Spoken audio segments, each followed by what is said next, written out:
How's everyone doing? How many people went to the general counsel session this morning? Great. I was last week talking to one of Erin Mazzaros at Sutherland's clients at Sutherland, one of her alumni who's now a client who left after being an associate. And after talking to so many in-house counsel for so many years, I'm still surprised by what clients tell me about what their life is like and what they expect. And the alum from Sutherland, she said to me, if I was still at the firm in any given day, I would be billing to 100 different matters. That's the life of an in-house counsel. So I'm Nat Slavin, Laura Maherg, Wicker Park Group. We're here to talk to you today a little bit about our experiences of what clients think, what clients' expectations are. Great. So at the end of the day, and I don't know if Tara's in here, our business partner, she's in the back row. She likes to say, for those of you who have other things to do today, this next slide is the Cliff Notes version. If the only thing you walk away with today is these 3 points, then it's fine. You can tweet away, deal with work at the office, or leave to go to another session. But the 3 things we hear clients say they want is, I need you to fix my problem.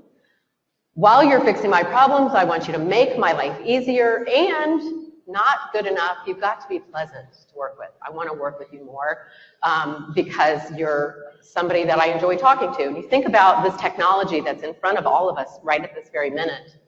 It was supposed to, when I started my career, there was no technology like that. And the addition of it to our lives was supposed to free us up and have us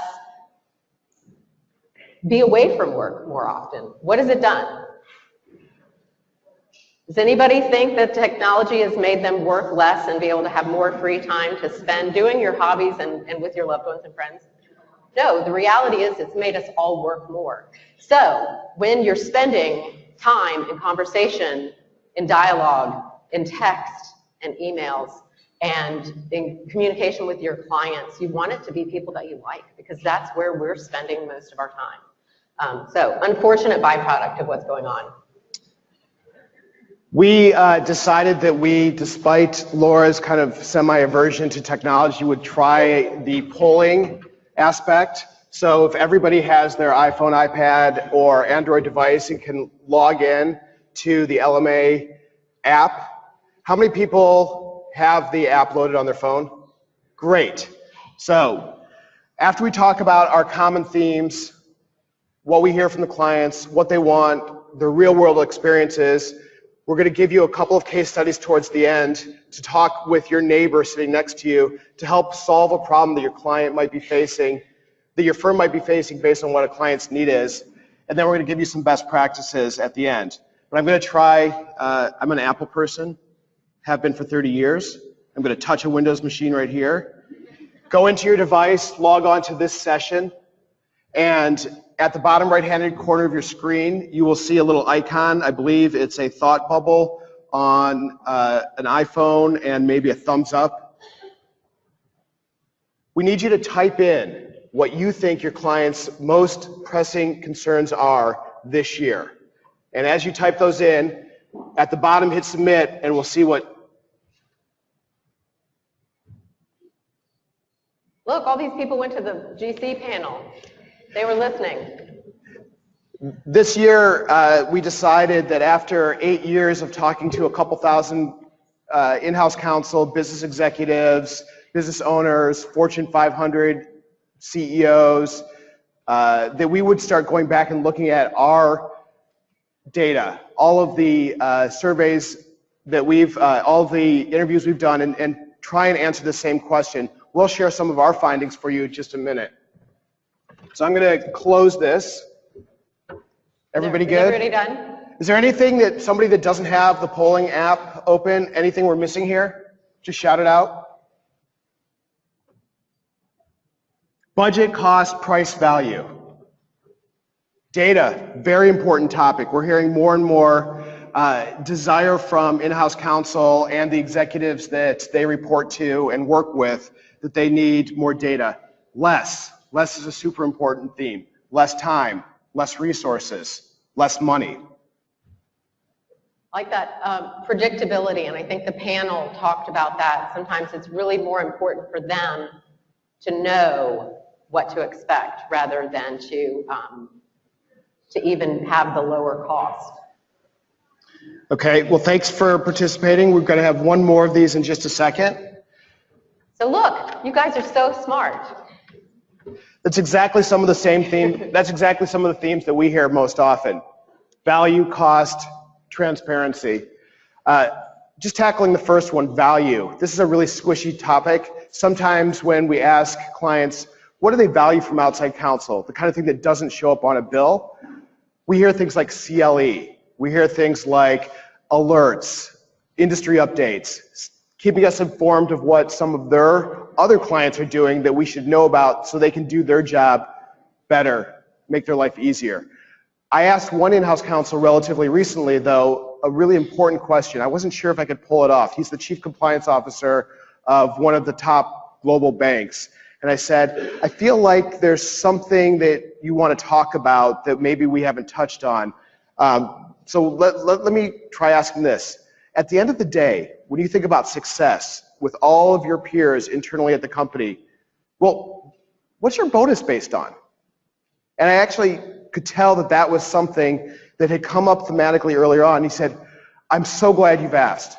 I've never been asked that question by an outside counsel or anybody on behalf of a firm before. And I have 3 criteria for my bonus, and they are set out at the beginning of the year. And the success of those 3 things, if I accomplish all those 3 things, I get either 100% of my bonus, 60% of my bonus, or 30% of my bonus, or 0. And not only does it affect my pocket, literally, everybody, the 500 people that are in the legal and compliance group at this bank, know how I stack up against those stated goals. So if your law firm attorneys know how those kinds of things impact the life of your client, you have a much better chance of lining their goals with your goals. And cost. I think everyone recognizes the pressures that in-house counsel are under to do that. I don't think we recognize how intense it is. And building on what Nat just said about how are you evaluated and compensated, I've had in-house counsel tell me if law firms do not work within the budgets they provide me and cause me to go over the budgets I've provided internally, then that impacts my personal compensation. So that may mean I don't get the bonus to take my children on a Disney cruise this year or vacation, or I am not able to pay private school tuition. So when the pain point is really high when it hurts their personal pocket. I started doing client feedback interviews in 1998. And I know it was a long time ago and nobody else was doing a lot of client interviews back then. And really, back then, not any of the in-house counsel, not any of the other clients that we talked about really mentioned cost as a concern or an issue. So the change in this span of time has been really dramatic. The word transparency, what does it mean to you? Maureen, can I put you on the spot? Yeah, transparency is that they know exactly what you're doing about no surprises. Perfect. Okay, so Maureen said transparency means the clients are knowing what you're doing at all times, so there's no surprises.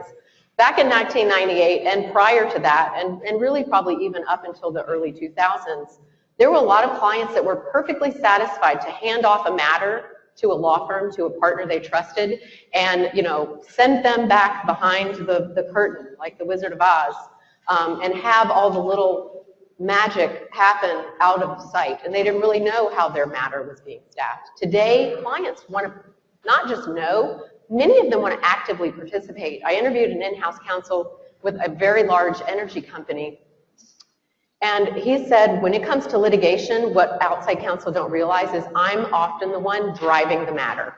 We used to send it to outside counsel to have them drive and lead it, but what I'm doing now is staffing my team with very diverse experts, and I'm going to pick the best person for that specific component of the matter, whether or not they're in my primary law firm or not. So I might have an environmental expert, a general litigator, an e-discovery vendor involved, and that's my team, and I'm leading that team.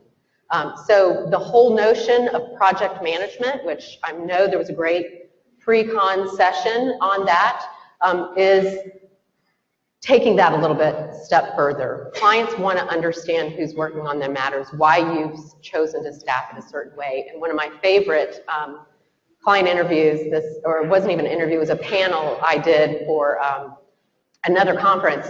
A partner from Quinn Emanuel participated with one of his key trusted clients. And he said, the client said, I really love about this guy is that he lets me see the sausage making. And that's really important to me, to understand how the sausage is made. 2 weeks ago, when I was talking to the Deputy General Counsel of a entertainment industry related company, he said to that very point, you know what, why this is my favorite relationship? Because this outside counsel, this litigator, knows how to make me look good, so I can make my chief legal officer look good, so we can make the CEO look good, so the CEO can look like a hero every day to the board of directors. That's my job, and if they make my life easier, it makes me look good, and it flows up from there. And it really comes down to the differentiation that happens in every relationship. Other in-house counsel may play a very different role, and you have to understand what is important to them. Sometimes it's, timeliness might be the most important thing. On that point, another common thing we hear is a deadline is when something needs to be done, but how much time do I need to think about it? Remember that in-house counsel that has 100 different things that they're working on every day? How much time does she have to think about how she can add value to that interaction? How are your firm's lawyers understanding the individual client's needs to make their life easier? All right, this is one of my new favorite statistics. Tara and I just went to see Union Square Hospitality Group. Anybody familiar with Danny Myers and Union Square Hospitality? Great book recommendation. As an aside, is his book called Setting the Table. And like great companies, Disney, service companies like Disney and Ritz-Carlton, Danny has realized that other businesses can learn from what they do so well at their restaurants, Gramercy Tavern, Union Square Cafe, the Shake Shack. So we spent a half a day in New York at Union Square Hospitality's headquarters to participate in their hospitality quotient customer service training, and they shared this statistic. And are all of you familiar with Nielsen ratings, market research? I interviewed a bunch of in-house counsel at a bank in Colorado one time, and they said, we're so glad you're here because we hire Nielsen to come in and do customer surveys for us.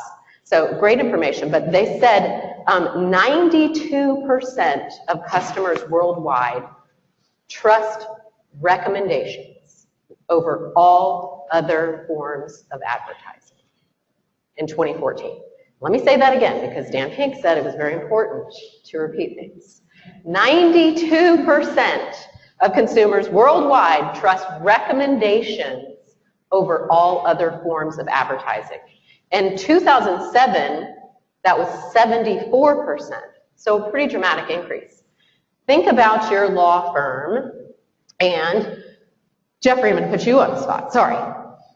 When you think about Baker Donaldson and one of its greatest clients, how did that client come to the firm? Through a recommendation. Brian, think about your firm's greatest client, Ms. Levin. How did they come to the firm? A recommendation. Anybody got any other idea on how clients come to the firm? No. We'll acknowledge there's about 8% that come some other ways, but it 8%. Really is. It's a recommendation. We are in a relationship-heavy, referral-based business. Every client we interview, we ask, who are your most trusted outside counsel relationships? How did you come to select those firms to work with? Almost every single client responds, I call somebody I know, like, and trust, and ask them who they would recommend. So, thinking about the energy and effort you're spending in allocating your marketing resource dollars, a really important thing to look at. But why do you think that change has increased so dramatically? Curious, anybody? From 74% in 2007 to 92%. And this is consumers worldwide, so not necessarily law firms. Yes? Something to do with the internet. It's true. That's it. I mean, my husband is a restaurateur. My obsession with food was really great when I married him last year because we eat well all the time now, and it's not just me eating by myself. But you think about it, everybody's a critic. Everybody's a food critic. You go to, where do you go? Open Table, TripAdvisor, Yelp. All businesses have far more options for people to provide feedback in very public forums about the experience they have with your product or service. And like Dan Pink said yesterday, don't just believe us. We think about what matters to the client all day, every day, and we try and help the firms we work with shorten that distance between assumption and reality about the clients. So we're sharing our experiences from all the interviews we've done. But when we look at the research that's out there, it's a little bit, I won't say specious, but there is some questionable data that gets thrown out there. We do admire the work that the Association of Corporate Counsel does. And so we pulled from their 2015 Chief Legal Officer study. This is about as clean information and least subjective information that's out there. It's not about brand, it's not about position, it's not actually about the law firm. This is about the client's expectations and what's going on with them. So we wanted to share a few highlights of them. Obviously, first on the list is alternative fee arrangements. We're going to reveal some of our own findings from the interviews we've done in just a few minutes, but very, very, very close. 20% are talking about alternative fee arrangements. That's only up from 12%. The proportionate amount of time that firms are spending and talking about alternative fee arrangements versus the reality of the implementation of alternative fee arrangements is a massive gap. It doesn't mean that the clients don't want to be involved in that conversation, but there's still to this day, and I've been talking to in-house counsel for 25 years, there is still to this day confusion about what that means. A discount is not an alternative fee. It is just a discount off an hourly bill. So flat fees are the most significant alternative fee arrangements. When we looked at the findings, their top priorities, ethics and compliance, still in a post-Sarbanes-Oxley world where everybody is shining a spotlight on everything they do, in-house counsel are overwhelmed by how often they have to worry about ethics, compliance, and its distant cousin, regulatory. We're also hearing more and more, and actually witnessing the I guess, increased role, the elevated role of the internal legal department operations manager. So as much as your firms are trying to bring in project management, experts on fee arrangements, legal departments are actually trying to do the same thing. Quick tip, if your legal department, if your client's legal department have this position and you have this at your firm, connect those two people. They're trying to solve the same problem. Get them together. Think about that, the power of that opportunity. They're concerned about some skills that they need to work on, skills that all of us need to improve in our life. In-house counsel are no different. Project management, how to speak and work with your executives and how to have presence around that. Core business management, communication skills. There's very little change in staffing that's happening at the legal departments. They continue what started in 2008 into 2009, where legal department budgets were held, staffing. I can't tell you how many companies we visit where we hear a version of, we always keep a position open because still, even with the improved economy, we don't know when we're going to have to reduce overhead. So we're working down one person. That's an opportunity for your firms as well. They're only spending 32% of their time providing legal advice and managing the internal legal matters. That skews much higher up the food chain. So chief legal officers are answering that question. I'm only spending about a third of my time on legal, substantive legal work and advice. Budgets aren't changing. Budgets are not changing. We've just done kind of a rash of about 10, 15 interviews in a very short time span, mostly focused on litigation. And one of the questions that we've been asking is, for strategic planning purposes for a firm's litigation group, how do you see your need for outside counsel changing? And your utilization. And everybody's like, not at all. We're trying to do as much as we can in-house, but there's not a lot of growth going on in staff and departments. Then this statistic is not on the slide, but I found it pretty fascinating. LawPro, which is the Lawyer Professional Indemnity Company, professional liability insurance, had some really interesting statistics in some of their research. And what I found fascinating was the most frequent cause of malpractice claims against law firms. Are you ready? What do you think they are? Anybody got one? Because they're just bad lawyers? That's why they're getting sued? Kevin? Number one answer, poor communication. Okay? Anybody else got another one? Come on, these are low softballs. You can get it.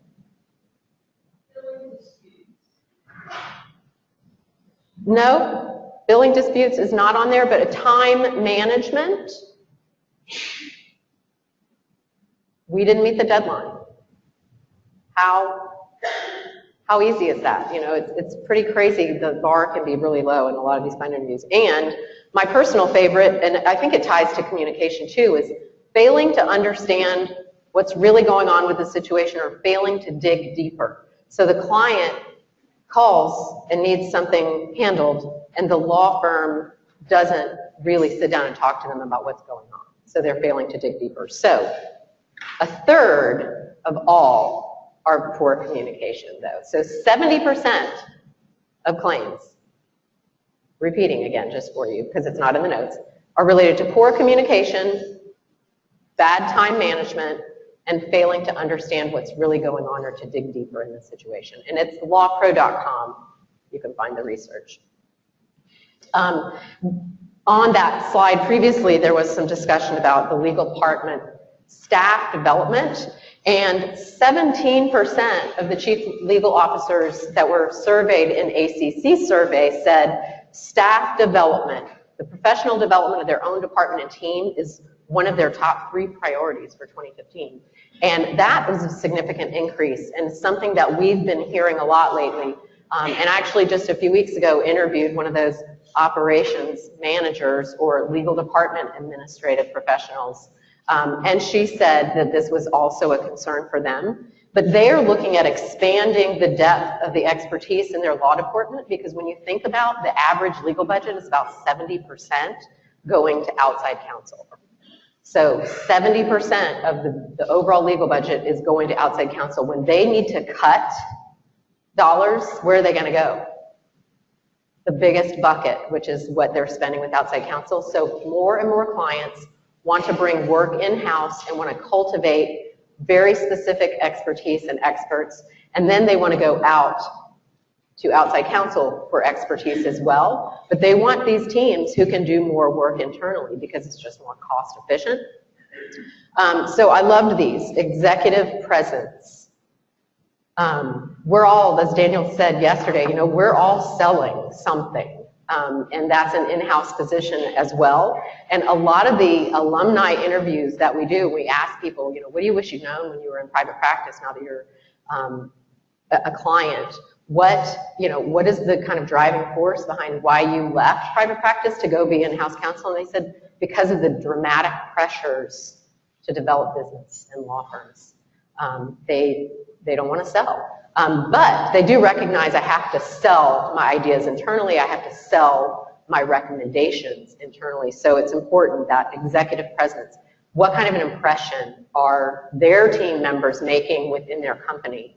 And then again, the basics, the business management, communication and listening skills, and project management. Getting back to that whole transparency factor. And as the in-house counsel think more and more about executive presence and what that means, they're thinking about it, they're thinking about your lawyers as well. I cannot tell you how many times we've heard the horror story of someone coming in to talk to their client, having no idea what the client's business is, not being prepared, not having that presence, not exuding confidence, not understanding those issues that are so critically important. If outside counsel can't cleanly communicate what they're trying to do, you know, Daniel Pink yesterday said, we've got to shift the thinking from problem solving to problem finding. I think Laura and I would strongly disagree. The lawyers that we work with shouldn't be in the problem finding business, but they should be issue spotting, identifying potential risk. And that's really a big part of it. What kind of image, what kind of presence do your lawyers have when they go meet with their clients? Are they prepared to say, we've seen what's going on in your industry, and we have confidence that these are 2 or 3 of the key things that you should be thinking about because your peers in like industries are thinking about the exact same things. Okay, Nat, can I go off script to tell a story? This is scripted? Okay.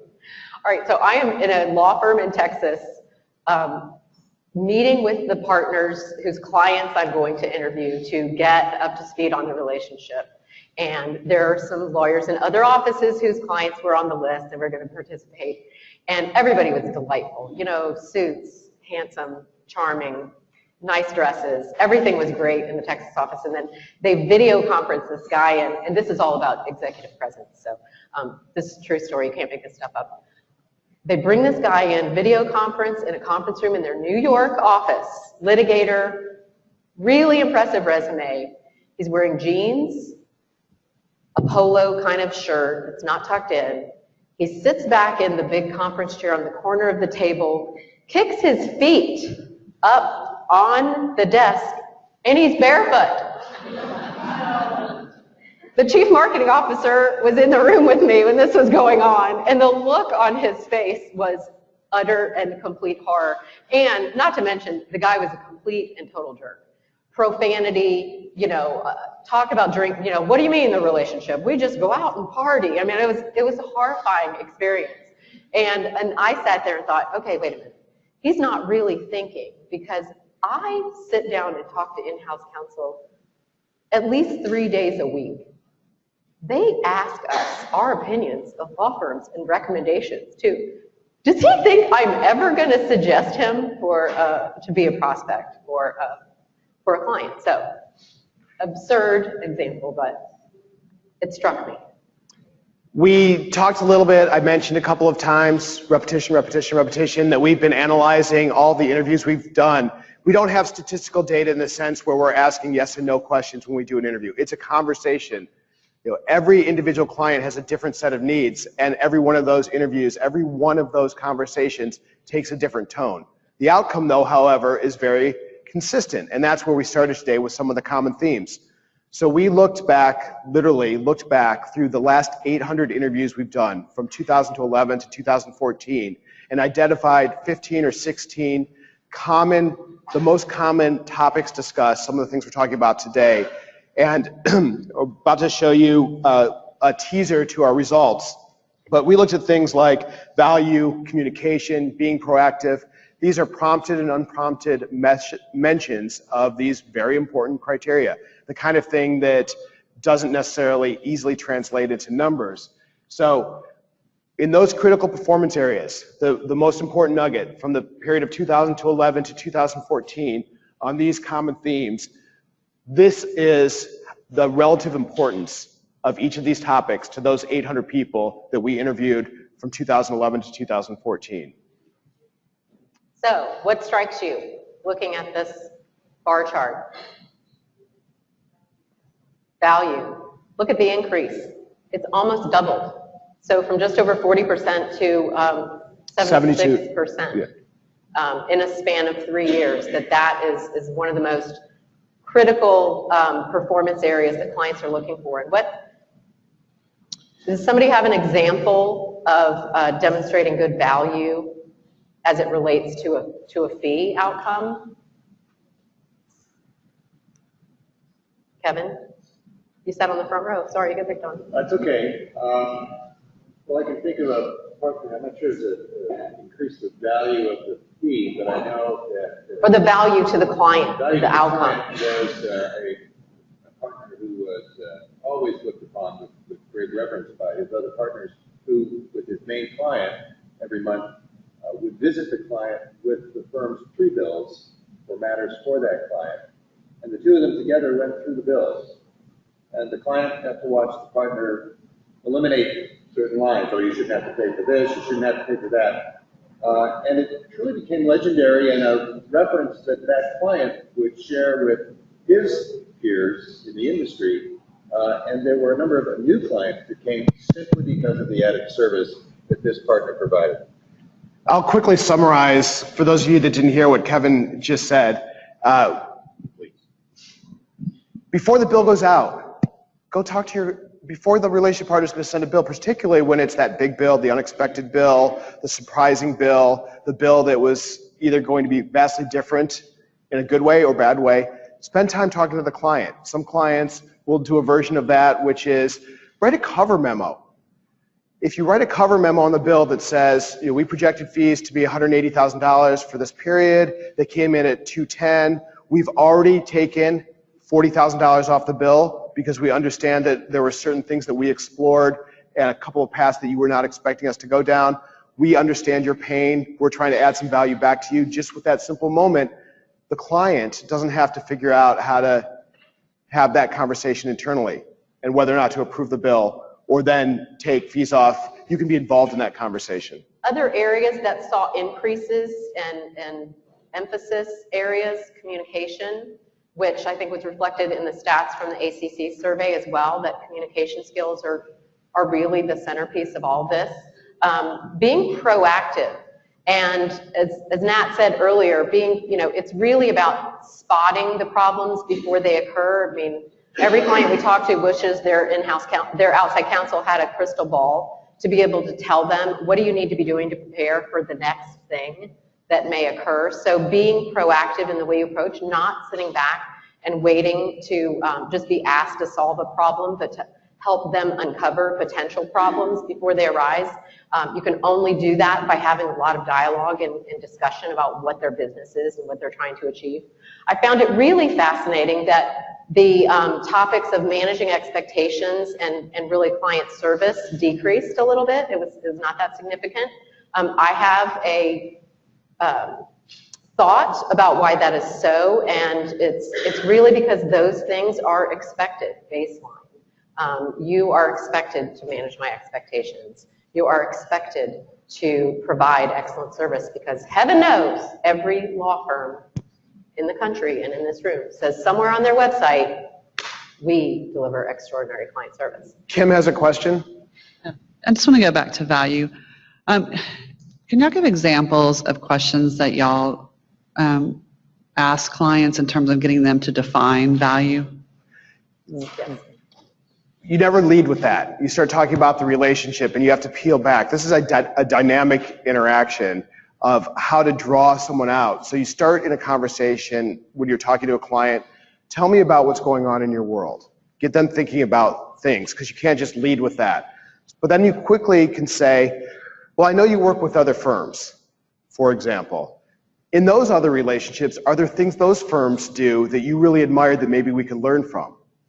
And then they'll start talking about the behaviors, and they're able to think about specific little things, whether it's an on-site meeting, whether it's a briefing for the CEO, whether it's internal training and update on an issue, whether it's writing that cover memo to describe the bill, whether it's before the bill gets sent on a deal saying, there's a busted deal here, and I know that you were going to expect the deal to go through. We've got a lot of sunk costs, and investment bankers aren't going to pay the fees. How do you want us to handle the fees so it works within your model?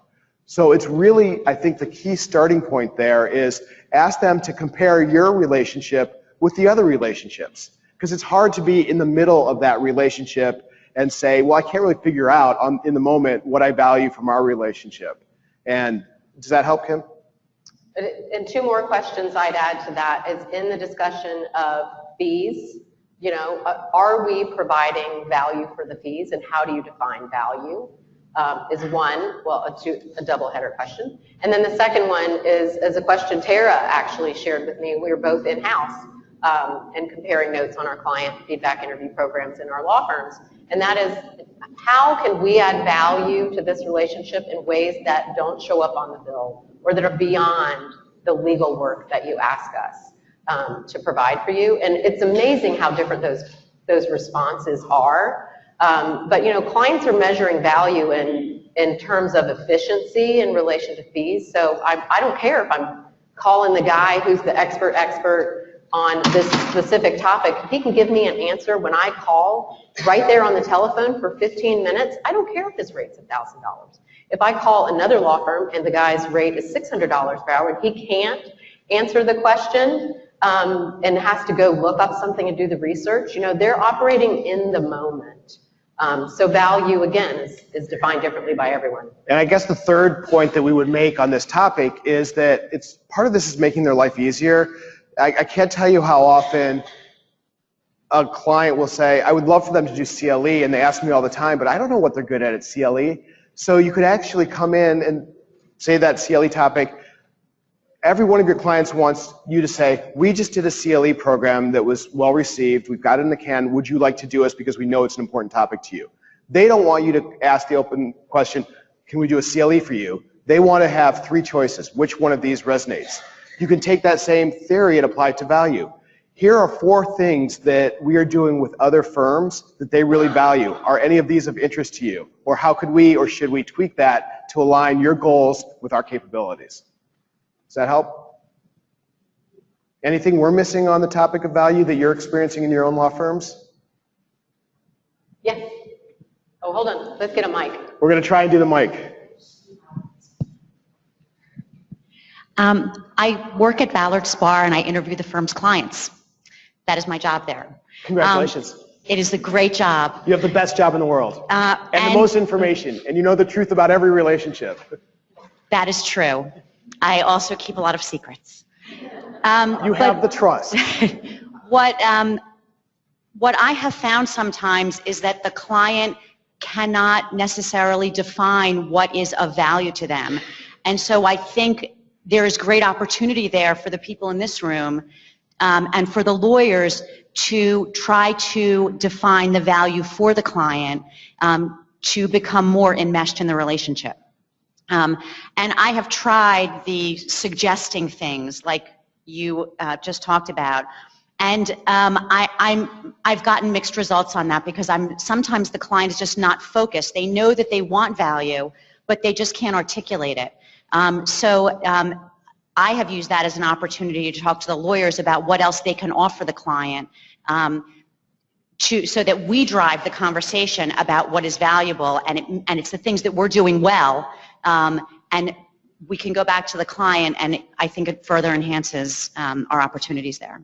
And an add-on to that point, and we want to be respectful of all your time, and we know that we're between you and lunch, but we could do a whole 3 hours on how to talk to your clients. But the other thing that's related to what you're talking about is asking too many questions at once creates confusion. So it's great to say, I know value is important to you. Let me think about that. And later this week, I'm going to come back to you with 3 ideas. And let's just talk about that single topic.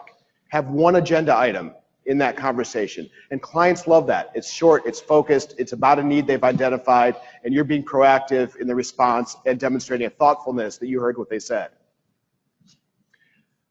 So we're going to skip the second audience participation question with the app unless you feel like we have time. Should we try it?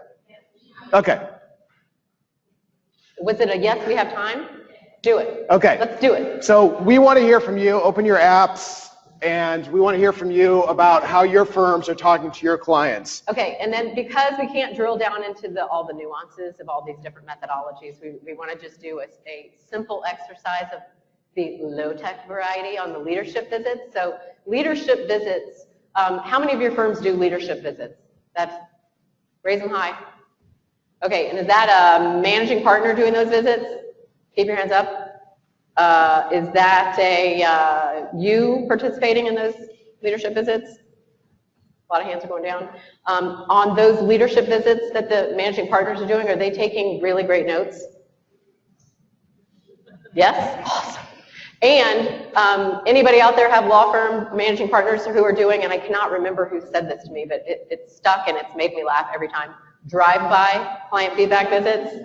I see a client at the United Way suffer and say, hey, how are things going? I know you just closed that transaction with Craig here. And they say, we got the deal done. Fantastic. That's client feedback. So variety. Last chance before I close the poll. Fascinating. No surprise, random acts of feedback.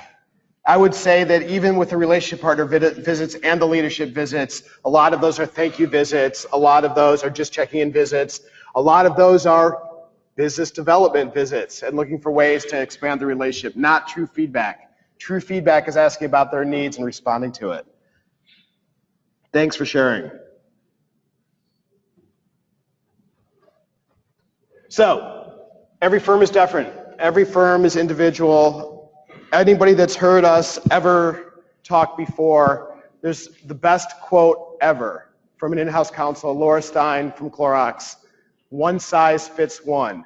The assumption you make about the general counsel at your biggest client or the CEO of that client or the CFO client and what their needs are can be validated.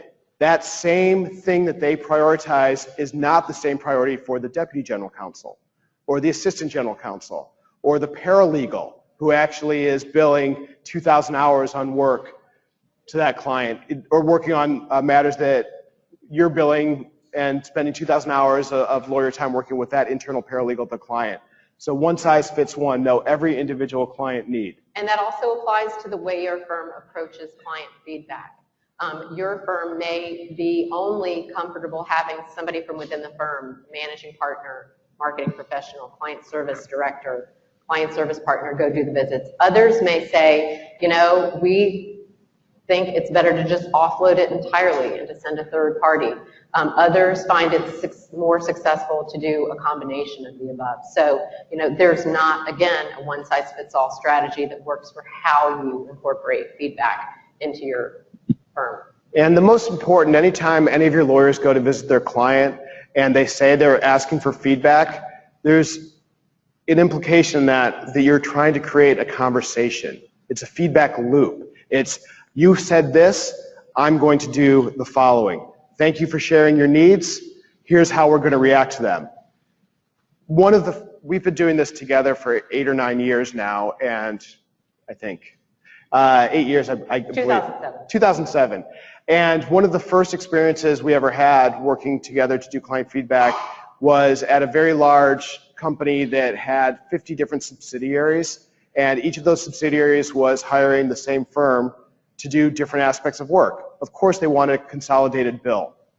The firm heard that feedback and they said, we have to be able to give them this data. We have to streamline our information. We have all these different entities we're billing to. They spent like the next 6 months internally trying to figure out how to perfect the communication around the invoice. But guess what they forgot to do? Tell the client that they were working on the problem. So that's what feedback is. You just told me something that you need. I'm telling you I'm going to work on it. And they don't want the solution. They just want to know that they've been heard and that you're working towards the solution. So the things that we've been talking about, you know, the most pressing issues, the things that really matter, staying ahead of issues, reducing costs, too much work, too few resources, staying on top of change, demonstrating value. Repeat. Repeat, repeat, repeat. This is what matters. This is how you stand out from the crowd. And why does all this matter? Why do we care about this? Come on. Competition. Competition. There are law firms lined up to China who can add and want to do good legal work for us. There are 100 lawyers capable of handling every matter that crosses my desk. Smart is why you got in the door. How you manage the relationship is what keeps you inside. Every client has this thought. They have choices. One of my favorite interviews I conducted just this week, it was a telephone interview, and the gal was, her IP lawyer at her law firm was also a mentor. And they had asked the firm for a proposal to help with some patent troll litigation defense. And they ended up hiring another firm. And the partners at the firm who, you know, who was, I'm her mentor, you know, I'm an IP lawyer. What? We have litigators. Why are we not doing this? And yet, when I did the prep call with the partners to ask them about it, they were like, well, we haven't asked her why she chose somebody else. And I'm like, what do you mean you haven't asked her? So I asked her. When I talked to her on the telephone, you know what she said? I went with this other law firm because they have a guy who does this. And he's done it for another company similar to ours that has a lot of IP issues and a lot of patent troll issues. And you know what? He gets the economics of it. He knows that we can't be spending a lot of money on these pesky patent trolls, so that's why I went with him. The competition is crazy, even in the most secure relationships, because the clients need the most efficient, business-focused solution to their problem that they can get. And that was the head of Intel litigation who said, there are 100 lawyers capable of handling every matter that crosses my desk. I pick up the phone and call the person with whom I have the best relationship and who answers their phone, which I thought was really interesting too. So we're going to apply some of these topics. Quick review. We're going to give you a scenario in a moment. We're going to ask you to turn to the person to your left or right to discuss a possible outcome. But these are the areas that your clients are most thinking about, the critical performance areas. Do you have best practices about communication put in place for every client need? Communication 101, what's the most valuable piece of communication that is most often used? This is not a hard question. I'm not trying to throw red herring like Daniel Pink. Email. You know what the biggest gripe about email is from your clients? Subject line abuse. FYI is not a subject that is acceptable to anyone. If you are GE, how many emails do they have that have the subject line GE in them? How can they find the information that you're trying to give them?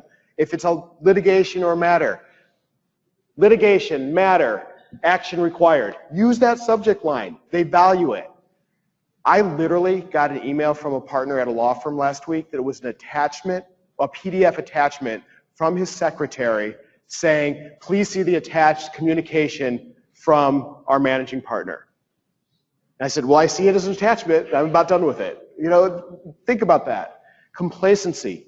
Do not assume that anything that happened last year, last quarter, last month, or last week with your clients will ever happen again in the relationship you have. Too often we hear about that horror story, which is clients never fire firms. They just stop sending them new matters. Clients are keenly aware of credit disputes. They sense it when somebody is hoarding. They sense it when a relationship partner is not allowing other people into the relationship. And they sense when they most appreciate, I'd say one of the questions we ask on the whole value line is, what do you most value in your relationships with outside counsel? A lot of clients respond, you know what I really value the most is when they admit to me they're not the right person to handle this, and direct me to someone who can do it more efficiently or has greater expertise. What we really want to know is who is best suited to handle this matter in the most efficient way. The worst example of law firm strategic planning, client team planning, client relationship planning is a bunch of lawyers sitting around a room and thinking about what the client should start doing for them. Great. Don't make assumptions. Let's move. Daniel Pink, problem solving, problem finding, that's really what we're talking about. Manage their expectations all the time. All right. This was an interview I did, and I loved it. So we got a variety of firm sizes in here. This one I think is pretty relatable. And this is one of those, we hear a lot of the same stuff over and over again. Like I'm sure those of you who went to the GC panel are like, wow, the same GC panel said it last year, and the year before that, and the year before that. But this is something that's different that I'm beginning to sense. And so this is why we selected this case study. So it's a 200 lawyer regional firm. I went to interview an energy client of theirs. It's a 30-year-long relationship. Very sophisticated legal department, 24 members. They do a lot of different work for the firm. Everything from immigration to real estate and construction to not a lot of energy regulatory, but they do provide a little bit of advice on that, but a whole smattering of different kinds of work, and a lot of different lawyers within the firm who do work for it. So in preparation for the interview, I'm talking to the general counsel. to the primary relationship partner. And there's a new general counsel in place. And her predecessor retired, and the relationship partner was retiring, like moving to Florida in a few weeks. And Did you not hear that? practicing. Retiring. Retiring. The act of retiring is Not ongoing and in process. That was what preparing was to heard. retire, not stepping down his practice, not thinking about it, but moving to Florida. And I'm actually in the process of retiring right now. apparently, this same partner was trying to figure out how to transport his Mercedes to Florida to his new residence, and the gal, the broker who was involved in that, was also named Laura, because he called and left me a funny message about getting his car transported. And I called him back and I was like, Tom, you might be trying to talk to somebody else, because I can help you with a lot of things, but I'm not going to drive your car to Florida. Anyway, they've also had, as do many of your firms, a little bit more fluidity in your firms. You've got leaving associates who don't stick around. You've got laterals coming and going. So I go in to do the interview, and I talk to like 8 or 9 people, and not one of them, including the new GC, had any clue that Tom had retired and moved to Florida. You can't make this stuff up. You can't make this stuff up. But what they did have was really grave concerns about the way the firm had handled the communication on the attorney departures. And so they're like, I found out that my primary contact left the firm and went to a competitor when I got the out of office reply that said they were no longer at the firm. Or another one, I got word that the partner or the associate had left the firm when they called to try to solicit business from me at their new law firm. And it was just, I'm just sitting there going, I have to present all of this at a retreat in 3 weeks. It's going to be a nightmare. So thinking about the information to action conundrum here, because we've got a lot of information here. I've given you some of the details of it. I did a debrief meeting with a handful of people on the team, the firm's managing partner and the marketing director, to talk in depth about this after they'd had a chance to read the report. But you've got to go back and make some recommendations about what they need to do in this relationship. So, what advice would you give the law firm? Talk to your neighbor. Talk to your neighbor. You have 90 seconds. Wait. You two need to talk.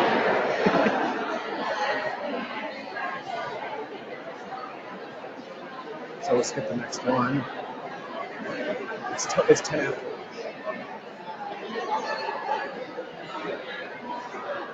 So, come away with a couple of best practices. That's easy. But then you close with that. Okay.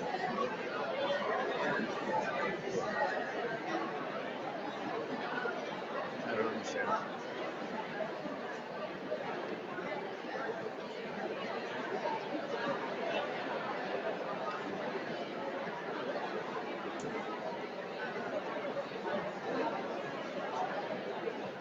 We're still good. No, we're still going. Oh, perfect.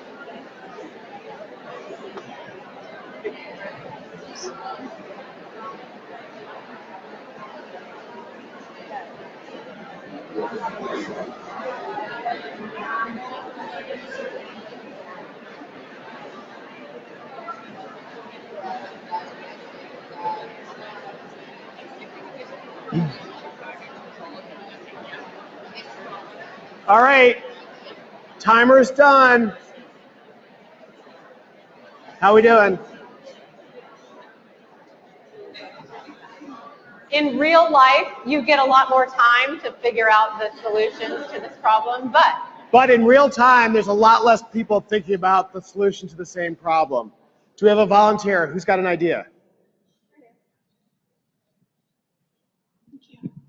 I'm at Latham & Watkins, and some of the things I would offer in terms of advice would be to set up a meeting with the new GC and their legal department and go in and offer a brief sort of history of a relationship, right? sort of like what we've done for you up to this point. And then just as you would do an org chart of the client itself, sort of like their legal department and who's who, and do that so they can see that you understand them, you would mirror and do an org chart of your own legal team working on these matters, and then follow up as a sort of like these are the go-tos for you depending on the expertise that you're looking for. So it's a nice, quick little visual way of them knowing who to call.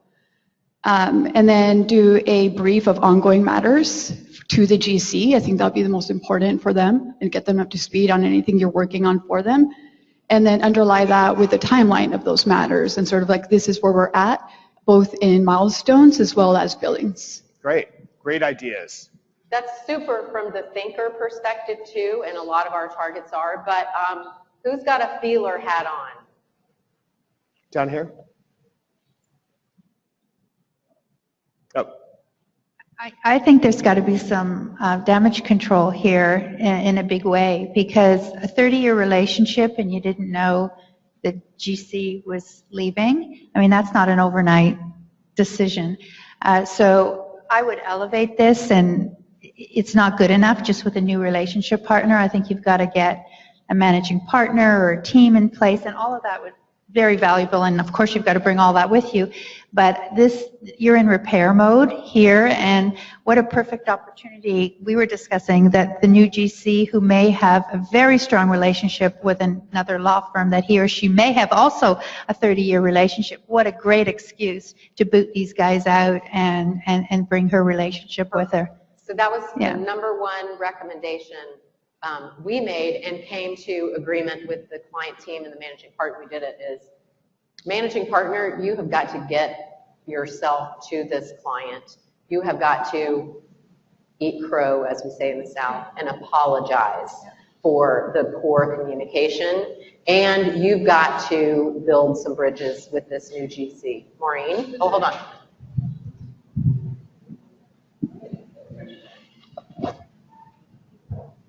Was there any thought, two questions, what happened? We want to know what happened if you save the client. This is happening in real time. It's happening, okay now.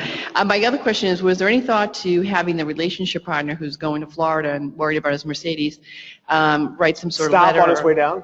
Yeah, exactly. Write some sort of apology or, trying to make amends and say this was his issue to try to save his old firm from losing the client. Oh, I don't need this. I have one. It's great. We actually thought about that, but the challenge was this relationship partner didn't want to let go. And he was, still, he came back, he participated in this meeting from Florida on the telephone and basically said, well, I think we need to, and named like 3, excuse me for our older gentlemen in the room, 3 middle-aged white guys in the firm who don't really have much to do at all with the client to be the new kind of team to design the repair plan. And so I pulled the managing partner aside before we had this meeting and I was like, do you want my filter on or do you want my filter off? And he's like, be nice, but have your filter off. And so what other things that we heard, and because I talked to 8 or 9 people, this was a woman taking the role after an older man.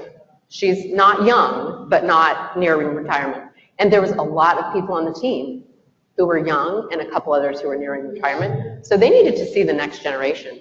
So we proposed for the managing partner to go back and be the face and take the fall and be the apology. And these are things that are going on in our firm because they were concerned about the health of the firm because people were leaving. So lots of conversation, and we can talk about this over lunch as well, too. And really, this example of what we're talking about, these are some of the core best practices and tips about understanding your client's needs. I said it earlier, I'm going to repeat myself. Any assumption you have about what's going on in a client relationship can be proven. Having the right person in place, who's going to have that conversation? How are they going to be accountable? What role are they going to play ongoing? Because it's great to send the managing partner down, but then that managing partner is going to go on the next client visit. And is there a sense of confidence in the client that this person, while it was nice they came to visit me, are they going to be engaged going forward? So talk to your clients, understand their needs, understand all of those things that we were talking about earlier and throughout this program in the critical performance areas about understanding how they define value, understanding what's going to make them look good, make their life easier, demonstrate that you understand those business. That's what you need to do every day when you think about how you're going to approach, pursue, and retain your most important clients and drive the ultimate goal, which is client loyalty and referrals. And Laura is going to share with you in our close another thing that she heard from a recent interaction at the hospital. I'm obsessed with Danny Meyer. And food. But, a food entrepreneur who is obsessed with client service. Exactly. I can't imagine why Laura would It's be obsessed with this fantastic. person. So towards the end of our day with the folks at Union Hospitality, and there were other businesses in the room, but a lot of catering companies and other hospitality type industry representatives, but they talked about, the correlation between success with your external customers and clients really starts with success with your employees. And they spend a lot of time talking about who you hire, how you hire them, how you train them. My first career was a very small retail company called Parisian Department Stores, for anybody who grew up in the South and is familiar with them. It was the Nordstrom of the South. And our CEO, Donald Hess, always said at store openings, we hire nice people. We hire people with great qualities because we can teach them skills, but we can't teach them to genuinely care. And Danny's philosophy is very similar too. We live in a world where you encounter gatekeepers and you encounter agents, people who are actively out there making you feel like they're on your side. They're trying to help you be successful. It's the same thing we hear from law firms when their clients complain about, we need people who can help us get things done. We need people who can be creative when we run across a problem and look for a way around the barrier. We need agents. We need people who are supporting us. So we talked about what qualities people need to build trust internally in their organizations and to build trust with their clients. And they use this richest acronym, and it's RESPECT. Challenging in an industry when 50% of the people in our law firms are referred to as nons. So I have to tell you, Tara and I were a little bit discouraged in this. Integrity, courtesy, humility, empathy, self-awareness, and trust are the big ones. So in summary, those are things that we think of as kind of touchy-feely, softy, but they're really critical. And then just as a total other aside, I don't have data or statistics or research to support this other than my observations, but we hear a lot in the marketplace about firms, unprompted. I'm going to single out two here, Baker Donaldson, who's represented, and Alston & Bird. We don't work with Alston & Bird, but we hear a lot of clients talk about them in the marketplace, and you know what? Both of those law firms are consistently named as best places to work, and not best law firms to work, best companies to work. And I really think that reflects Danny's philosophy on what it takes to build trust and to have a richest focus. Thank you. Thank you all very much. It's been fun.